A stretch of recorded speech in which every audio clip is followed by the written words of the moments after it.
All right, we have a couple of lambs that are on site today. Ladies, if you would come down here to the front a little closer. It's good to see you. Glad that you're here today. Where's your sister? Not here yet. She's over there. Over there. Mommy here. All right. Harper may be born on April the 1st. Be April Fool's, baby. She say, ha ha ha. Show y'all. Probably the very last year that your mommy lived with us. And Uncle Bud was still there. The last time we were actually a whole family living at our house that you know is Mimi's house. It's not Pop's house, it's Mimi's house. I got up early on a Saturday morning. I started hollering out. I said, "There's a horse in the yard. There's a," and I said, "What?" And everyone's sleeping. "What? There's a horse in our yard. Get your belt. You got a belt? Get your belt. We need to catch it." And then Jonathan in his drawers and crease, rubbing sleep from around there. Oh, there's down there. There's a horse. Somebody's horse is in our yard. We need to catch it. Guess what day it was? April Fool's. It was April 1st. Yeah, it was April Fool's Day. And so I still send them a text every year saying, "You got a belt? Yeah, I found there's a horse in our yard. You need to come over and help us." That was hilarious. Sometimes I wake up myself like an April Fool, and this is not April Fool's. We've still got a few days left. But I think that I can fix everything, or that everything depends upon me. I've got some ropes here that are tied together. Here are 3 ends here. And there are 3 ends right there. 3 ropes. And I've got a knot tied on each end to kind of keep things on. I like to tie knots to keep things in control. But knots are not a good way of keeping things in control. I guarantee you. And if I compare that one to this one, they kind of looks like they're the same. Compare those two to this one. Just like that. Now, I'm going to tie these 2 together. When you have knots in your hair, that's not a good thing. Tangles in your hair. But sometimes I've been able to look at things in my life and say, "Oh, that'll work."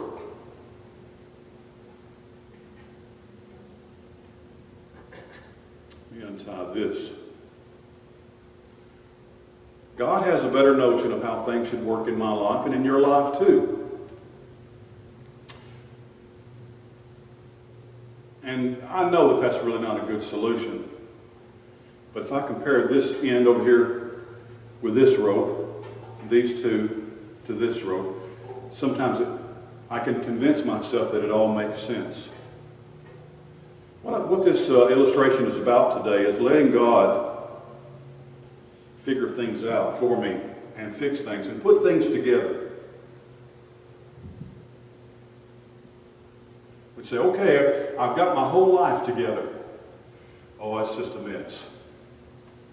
Now, what I like to do and what I want to share with you today is that allow Him to lead us and guide us. And we're still going to make mistakes. We're still going to go astray sometimes. We're still going to be off target.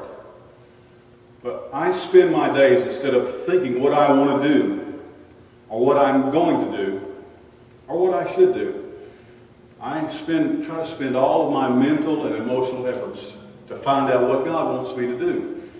Now, I know a lot of people say, "Well, I don't know. God doesn't talk to anybody. God does not want to talk to you." God has many ways, though, of leading me if I'll be sensitive to what He's doing and what He wants, where He wants me to point. There are many ways that God can lead us. The Bible tells us that when I became a Christian, Christ came to live inside of me. Now watch. Look right here. And what He wants to do is not just patch us or sew us together or tie us in knots to make things work out. He wants our life to be whole. He may or may not want our life to be long. But He does want the pieces and the parts of our life to fit together to make sense. and to move forward. And only he can do that. I can't figure it out, because what I'll do is use some glue, baling wire, patch things, tie things together, and that's just not the best plan, all right? I don't know, sometimes these lessons may be deeper than where you are right now, but I hope that even long after I'm gone, that you'll remember this, and you'll know that the lesson really is about, don't spend so much time figuring out what you like or what you might enjoy. There's nothing wrong with those things. But put everything you've got into saying, God, show me what you want me to do, who you want me to be, how you want me to be, all right? He can show you if you're searching for him. Jesus said, seek and you shall find. Knock and the door shall be opened to you. Ask and it shall be given. I don't believe he was talking about filling our pockets with money or gold or bank accounts with treasure. I think he was talking about what we ought to be looking for, and that's him. All right? Thank you very much. Go sit with your folks again.